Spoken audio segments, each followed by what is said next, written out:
أستغفر الله العظيم الذي لا إله إلا هو الحي القيوم وأتوب إليه. بسم الله الرحمن الرحيم. السلام عليكم ورحمة الله وبركاته. الحمد لله رب العالمين، والصلاة والسلام على أشرف الأنبياء والمرسلين وعلى آله وصحبه أجمعين. رب اشرح لي صدري ويسر لي أمري واحلل عقدة من لساني يفقه قولي. أما بعد. Alhamdulillah, syukur kita kehadrat Allah Subhanahu wa ta'ala kerana pagi ini dengan limpah kurnianya kita dapat lagi meneruskan perkongsian hadis tentang cinta Al-Quran. Hadis yang ke-16 pada pagi ini. Hadis yang ke-16, indahkan alunan suara. Hadis berkenaan dengan indahkan alunan suara ketika membaca Al-Quran. Baik, Al-Bara'u bin Azib radhiyallahu anhu qala Rasulullah sallallahu alaihi wasallam zayyinul Qur'ana bi aswatikum fa inna as-sawtal hasana yazidul Qur'ana hasana. Terjemahan daripada Al-Bara'. Ini saya kena pastikan balik. Al-Bara' ni kita sebut Al-Bara' dalam terjemahannya, sebab ada yang Al-Bara', ada Al-Bara'. Jadi saya nak kena cek balik. Ibnu Azib radhiyallahu anhu katanya, Rasulullah sallallahu alaihi wasallam bersabda, hiasilah Al-Quran dengan suara-suara kamu. Sesungguhnya keindahan suara itu akan menambahkan keindahan dan keelokan Al-Quran. Al-Quran tu memang dah elok, tambah lagi dengan suara yang membacanya dengan elok, dengan bertarannum, dengan indah. Al-Quran itu akan menjadi semakin indah. Bukan tak ada manusia yang telah bermeluk agama Islam dengan sebab Al-Quran, bahkan banyak. Contohnya Syekh Muhammad Jibril, seorang qari yang bagi saya ni sangat saya minat lah. Kira dulu ni duk tiru bacaan Syekh Jibril, bukan Malaikat Jibril dah, orang tu nama Jibril.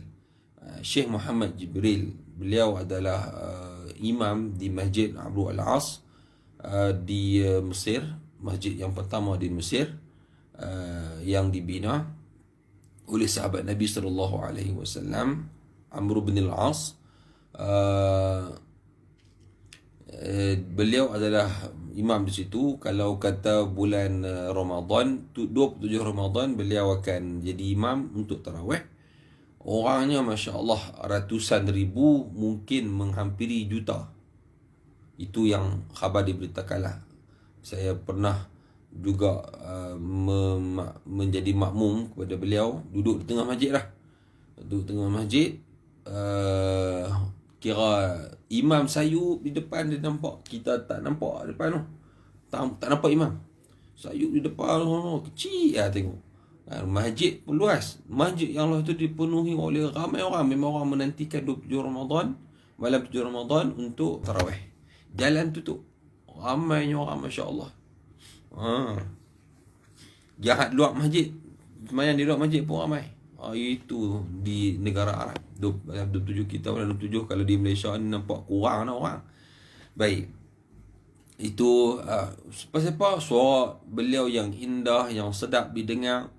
Kunut saja saya kira 50 minit kan.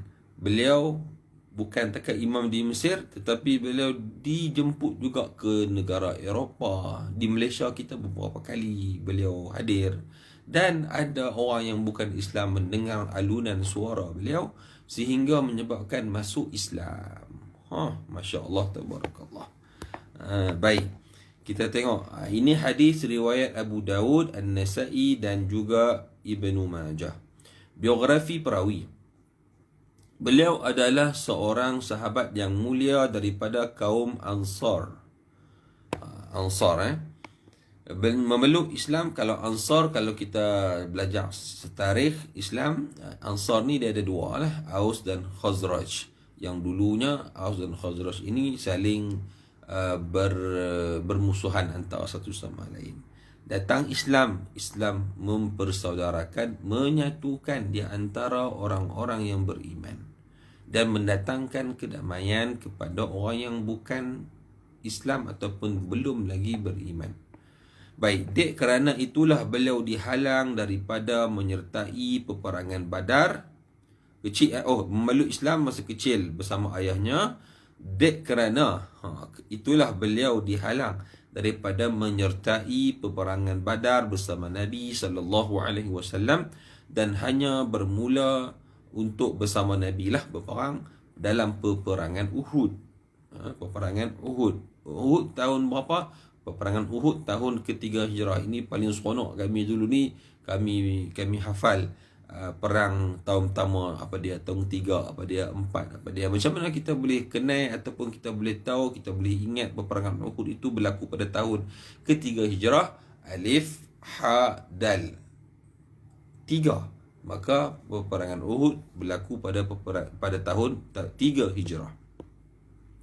Jadi sebelum tu maknanya beliau tidak tidak dipersetujui untuk menyertai perang. Perang Badar. Perang Badar berlaku pada tahun berapa? Pada tahun kedua Hijrah. Ya. Baik. Dan hanya bermula pada perang Uhud. Beliau meninggal pada tahun 72 Hijrah ketika berumur 80 tahun di Kufah, Iraq. Jadi para sahabat radhiyallahu anhum memang menyebar ke seluruh merata pelosok dunia sebenarnya untuk menyebarkan Islam. Sebab tu ada yang meninggal di Kufah, di Syam, di Turki, di Mesir pun ada, di China, Muaz bin Jabal. Kan ramai, maknanya Islam ini tersebar dengan masya-Allah perjuangan para sahabat radhiyallahu anhum ajma'in, dan orang yang sangat kita kata committed kepada Islam. Bukan untuk dirinya sendiri. Islam membawa kesejahteraan kepada seluruh manusia. Baik, beliau telah meriwayatkan 305 hadis dan 22 hadis daripadanya ialah direkodkan dalam Sahih Bukhari dan Muslim. 300 lebih 22 hadis dalam Bukhari dan Muslim. Keterangan, suara yang baik dan merdu ketika membaca Al-Quran adalah sebahagian daripada nikmat-nikmat Allah Subhanahu wa taala. Makna ialah bukan semua orang dianugerahkan suara yang sedap, yang merdu, yang baik, yang lunak, yang kita kata lemah dan sebagainya. Bukan semua orang. Jadi Allah Ta'ala berikan, macam mana pun Allah Ta'ala tetap adil, memberikan kelebihan. Kalau lebih di sini, kurang di sini, kurang di sini, lebih di sana, macam itulah. Jadi orang yang suaranya baik dan merdu, lemak dan sebagainya ni adalah antara sebahagian daripada nikmat Allah Subhanahu wa taala kepadanya. Baik, kepada hamba-hambanya. Jadi kita ni alhamdulillah dah ada suara, dah cantik dah. Cuma kalau kita belajar sikit, kalau belajar untuk apa? Untuk kita beramal dengan hadis tersebut, dengan kita memperindah dan memperelokkan suara kita membaca Al-Quran, sehingga kita sendiri pun alhamdulillah seronok baca Quran. Orang yang dengar kita baca Quran pun seronok dengar kita baca Quran, disebabkan kerana keindahan, maka dapat pahala kita tu. Dan Rasulullah SAW memuji para sahabat baginda yang mempunyai suara yang merdu ketika membaca Al-Quran dan menggalakkan bacaan yang sedemikian. Kadang-kadang sampai burung pun mai kita baca, kan? Jangan dia berkata baca, jangan suara kita menyebabkan hujan turun. Tapi hujan turun pun bagus juga, rahmat, kan? Baik. Itu melawak je lah. Maksud hiasilah suara. Apakah maksud hiasilah suara? Maksud hiasilah suara ialah mengeluarkan suara dengan sebaik-baiknya. Jadi kita buat suara kita bagi elok-elok. Main-main memang lagi tak boleh lah. Kita dah main-main tak boleh. Kan nak lagu ikut dan pun tak boleh. Macam kita dengar di Indonesia, di Jawa, ada mereka buat tilawah Al-Quran, musabaqah tilawah Al-Quran dengan mereka buat lagu Jawa. Masya Allah, tak boleh macam tu. Dia ada lagu yang dah ditetapkan kan. Kalau kita belajar taranum Sabah, Bayati, Hijaz, apa nama ni, Syikah, Jarharkah, Nahwan, Ras dan sebagainya. Ada 7 tu. Kemudian ada lagi lah sikit-sikit tu yang pecahan daripada tu. Yang lain jangan tak tahuan, jangan duk tak tahuan. Kita kata bubuh lagu apa nama Cendai Siti Nurhaliza, pibuh pada lagu Al-Quran. Tu salah. Kita kata nak bagi sedap, bukan cara. Nak bagi sedap ada cara dia kan, bukan ikut dan kita kan. Baik, maksud ialah suara, hiasilah suara ialah mengeluarkan suara yang sebaik-baiknya. Tatkala membaca Al-Quran, kita kata nak tarik Al-Quran, jadi aku, apa salahnya aku buat lagu Al-Quran dengan ambil tiru lagu Kush Kush Hotahe, lakonan Syahruhan dari Mukhirji dengan Kajol. Tak boleh macam tu. Sebab kita tak boleh nak melencongkan apa yang kita baca daripada Al-Quran tersebut, menyebabkan kita teringat benda-benda yang lain, benda-benda dunia, ataupun lebih kepada benda-benda maksiat lagi tak boleh kan. Kita baca Al-Quran dengan lagu Kush Kush Hotahi ataupun Qaimi Ligaya, macam tu kan. Dia tak teringat dia Syahruhan du apa nama menari atas petang Jahanam, ataupun Syahruhan duduk di taman bunga dengan Kajol Karan Mukhji kan. Yang tu tak boleh lah. Itu yang menyebab, itu yang antara sebab yang kita tak boleh nak buat lagu tak tahuan kan. Baik, tak tahuan boleh faham yang tak tentulah sebaik-baiknya tak kalau baca Al-Quran iaitu dengan bertajwid, tartil dan mengindahkan suara. Tajwid panjang pendeknya, dengung tak dengungnya, baca sebutan hurufnya. Tartil dengan kita baca dengan lambat, dan juga lambat itu maksudnya untuk kita untuk kita jaga hukum tajwid, untuk kita boleh memahami maksud tadabbur ayat-ayatnya, dan kita mengindahkan suara. Indahkan suara tak semestinya kita nak kena belajar taranum ataupun kita nak tahu taranum ni. Tak, maksudnya kita baca dengan kita rasa seronok bacaan tersebut, orang lain pun dengar seronok kan. Orang lain pun suka dengar kita baca Quran kan. Itu ada hadis-hadis berkaitan dengan itulah. Nanti kita akan sambung lagi. Kita tak boleh dah pagi ni panjang-panjang sebab saya pun dah lewat. Hal yang demikian akan memberi kesan kepada hati dengan untuk khusyuk dan mentadabbur ayat-ayat yang habis. Jadi kita baca berlagu tu, dah berlagu itu pun ataupun bertaranum itu pun, dengan kita tengok kesesuaian ayat-ayatnya. Ayat-ayat yang sedih, kita buatlah lagu yang sedih, taranum yang sedih. Yang gembira, kita intonasi suara yang kita kata sedih. Yang bersemangat, kita kena bersemangat lah. Tak boleh ayat tu cerita tentang peperangan, orang Islam kena bersemangat. Haridil mu'minina 'alal qital, kita baca dengan sedih. Ya, jadi tengok pada ayat-ayat tersebut. Kalau kata ayat tentang neraka, maknanya intonasi suara tu, kita baca Al-Quran menandakan apa yang kita baca, memaksudkan dengan apa yang kita baca. Sedih mana kita terbaik kalau kita boleh faham makna-maknanya, sehingga akan mendatangkan satu perasaan yang mendalam kepada ayat-ayat Quran yang kita baca.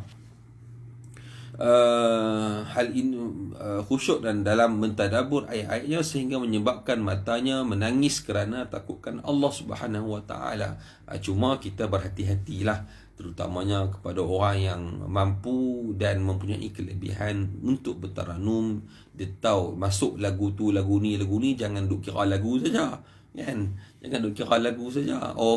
Dia baca Al-Quran tapi yang dia duk jaga adalah lagu, sehingga dia sendiri pun tak ada nak tengok apa maksud dia.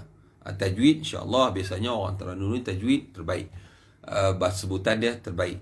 Cuma kadang-kadang dia duk fokus kepada lagu ni, baca ni lagu tu, tinggi rendah ada apa maksud ni, jaga tak mau lari keluar daripada lagu Taranum tu. Contohnya lagu Hijaz, dia baca lagu Hijaz, dia jaga lagu Hijaz, tak mau terkeluar pi lagu tak lain ataupun lagu pi campur tak tahu kan. Jadi dia pun baca, duk jaga lagu tu, menyebabkan hilang dia tadabbur kepada Al-Quran. Yang tu pun problem juga, yang tu kan. Yang tu nak kena hati-hati. Jangan kita hanya memfokuskan kepada lagu-lagu yang kita baca, tetapi kita berhati-hatilah kan. Itu yang kan, okey, ni dah harakat yang pertama, ni dah harakat yang kedua, ni harakat yang ni nak kena tinggi, yang ni nak kena rendah, yang ni nak kena lagu tu, yang ni nak kena bunga dia macam ni dan macam tu. Bukan tak boleh, tapi akan menghilangkan kadang-kadang tumpuan kita kepada yang lebih baik, yang lebih layak untuk kita fokuskan. Baik. Ya, lagu-lagu ni tujuan dia untuk apa? Untuk mendatangkan rasa yang sangat mendalam kepada ayat-ayat yang kita baca tersebut. Mengindahkan bacaan, orang lain pun dengar, Masya Allah. Dan orang bukan Islam kalau dengar, sampai menyebabkan hatinya menjadi jinak, lunak dan lembut, dan rasa untuk dekat dengan Islam. Baik, terus pengajaran ni, sehingga menyebabkan matanya menangis kerana takutkan Allah Subhanahu wa taala. Jadi bacaan Al-Quran dengan suara yang elok, yang sedap, yang mantap, yang lunak, yang merdu, itu untuk membantu kita mentadabbur ayat-ayat Al-Quran, bukan lari daripada maksud yang tersebut. Pengajaran kepentingan menjaga hukum tajwid membaca Al-Quran. Cerita dia, kalau kita jaga hukum tajwid, sebutan huruf-hurufnya, kita baca ikut tajwid, jaga sebutan hurufnya, sebenarnya dia dah automatik, dia akan jadi suara yang bacaan itu jadi sedap, jadi elok, jadi bagus. Macam tu je. Dia tak tahu lagu apa, tapi dia ikut tajwid, dia ikut makhraj, sifat yang betul, insya-Allah akan jadi sedap lah dia punya bacaan dia tu. Walaupun suara dia tak pernah sedap. Tambah lagi suara sedap, baca dengan bertajwid, masya-Allah, seronok kita dengar kan. Jadi bacaan siapa yang kita seronok dengar dia, kan?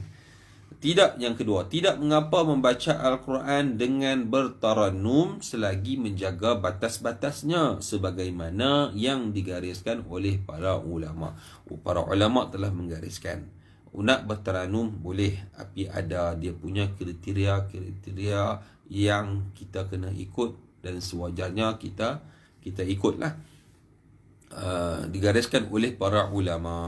Di antaranya, jangan kita melakukan lagu Al-Quran ataupun tarannum Al-Quran dengan menggunakan lagu orang-orang fasik. Lagu orang fasik tu apa dia? Macam kita sebut tadi lah, ada kan. Baik, yang ketiga, Al-Quran adalah hiburan. Al-Quran adalah hiburan dan santapan rohani yang terbaik dalam mendekatkan diri kepada Allah Subhanahu wa taala. Al-Quran adalah hiburan. Jadi kita dengar Al-Quran tu, ada kawan saya, dia akan buka setiap hari tarannum. Ada sebab dia sedap dengar, kan? Kalau kata kami dulu waktu di Mesir, ni pun dia ada izaatul Quran, ya tak? Radio Al-Quran. Radio Al-Quran tu, channel tu radio hanya mendendangkan ataupun baca ayat Quran je. Dan dengar ayat Al-Quran ni bukan hanya sekadar orang muslimin, orang Islam, tetapi orang yang bukan Islam, kan? Ada kawan-kawan yang tersalah, kedai Kristian di Mesir lah, ialah Arab Kristian. Jadi kita tak boleh nak beza, susah kita nak beza, kan? Adalah tanda-tanda dia tu, tapi kalau orang yang baru mai pergi Mesir nak mengaji, kan, nak pergi beli ayam contohnya, firah, ayam panggil firah sana. Jadi dia kata jom kita pergi beli ayam. Tengok kedai tu, mereka pasang ayat Al-Quran, insya-Allah kot. Terutama kami ni duduk di Shubra. Di Shubra ni Kristian ramai, Arab Kristian. Kita kenal lah, kalau duduk lama tu kenal lah dengan tanda-tandanya tu. Jadi dia pergi ke tu kedai jual ayam, beli ayam. Dia duk ingat orang Islam, rupanya Kristian, tapi dia tak sedar, dia pun tak tahu. Depa pun cerita dia, depa pun buka di kedai depa tu ayat-ayat Al-Quran, radio Al-Quran. Oh, Masya Allah. Tersilap. Beli, buat je benar beda kan. Beli Kristian. Dia ada lah kalau kita masuk di kedai tu, walaupun dia dengar baca Al-Quran, pasal dia pun suka seronok dengar. Satu yang indah kan. Bahasa yang indah. Tambah pula kalau kata orang Arab, dia faham maksud-maksud yang ada di dalam Al-Quran itu. Jadi kalau kita masuk, dia ada tanda lah.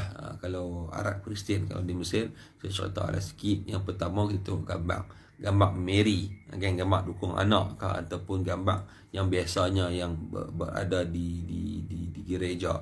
Ataupun kita boleh tengok kalau di tangan ni, kat sini ni biasa saya ingat saya kat sini lah. Kat sini ni dia ada tanda macam salib. Dia macam dia cap ataupun dia orang panggil tatu, mungkin jugalah dibuat, ataupun pakai ada rantai ataupun ada lambang salib ke apa kan. Dan sebagainya lah. Ada lagi lah 2-3 tanda tu. Jadi kita bagi ceritalah sikit berkenaan tentang itu. Jadi itulah Al-Quran seharusnya dalam kehidupan kita. Kalau kita tak akan baca, sekurang-kurangnya kita dengar. Dalam ni memang tidak ada alasan, kita boleh buka saja YouTube, nak share apa. Ada apps yang ada dalam yang kita boleh download masuk dalam handset kita, yang ada Quran tu, Quran dia boleh disenarai.